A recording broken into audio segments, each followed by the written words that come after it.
What is up, YouTube? It's Ronnie Pugs here, and I'm back again with another video for you guys. And today I wanted to share with you my first thoughts and reactions to Disney XD's Marvel Spider-Man, the first two episodes, Horizon High, Part 1 and 2. And what I'm going to do with this video is, first I'm going to list my 3 cons about the show, then I'm going to end the video on a high note with my 3 pros. I hope you guys enjoy. Now, first thing I'll say about the show is that the show depends way too much on science. Even the police bring up science at the beginning of the first episode, and I get that Peter is a nerd, but this just seems way too forced, to be honest. Even Uncle Ben associates with great power comes great responsibility with science.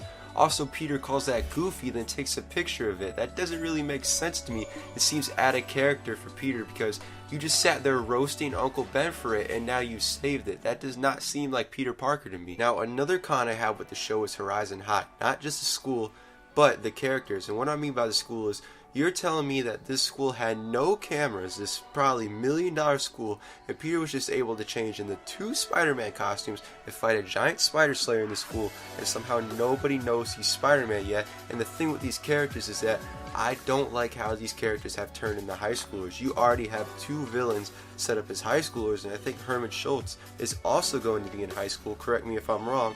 It just doesn't make sense to me. It seems like a lazy way to introduce the villains, but I will say that it somewhat makes sense putting these villains in high school because it explains how they're able to build their technologies like Doc Ock's arms or Shocker's gauntlets. Now, my third and final con is going to be how we haven't seen an origin for any of these main villains yet. It just seems like these villains are in the show for the purpose of just being there, and I don't like the way these villains are written either. Vulture sounded corny and so does Scorpion, and my problem with the origins is that we don't really have an origin for the Vulture aside from Max Modell, and Scorpion I'd say has one of the best Spider-Man origins, and he's just a generic bad guy in the show. I would have loved to see Scorpion's origin. We haven't seen that since the Spider-Man the Animated Series back in the 90s. So there are my 3 cons with the show. Now let's move on to the 3 positives with the show.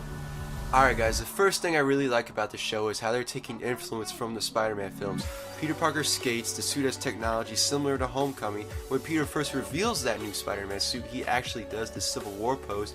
Harry's pumpkin bombs are from the Raimi films. Even Harry's chauffeur has the same name as the butler from the Raimi films. I really enjoy getting these sort of Easter eggs while watching the show. Also, another thing I like, and I know I'll get hate for this, is the animation. I know it's not great, but I think it looks alright in my opinion. I say it looks better than Ultimate Spider-Man. The suit in the show also looks great. I love the colors and I love the design. I say it's the best Spider-Man suit we've seen in animation. I'm a fan of the art style on the show, and I know they can add something like extra shadows or whatever, but overall, I'm alright with it. And my last thing I really like about the show is how they've written Peter after he becomes Spider-Man.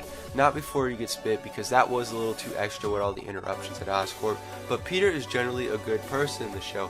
He wants to go to Horizon, but sees how much it's hurting his family financially, and he takes it upon himself to apply as a janitor, just so Aunt May doesn't have to get another job.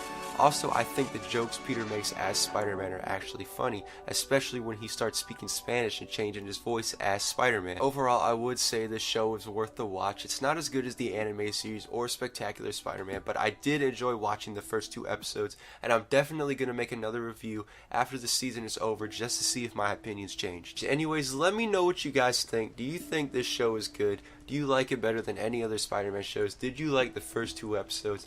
Let me know in the comments below. Be sure to subscribe. Thanks for watching, and I'll see you guys again in my next video.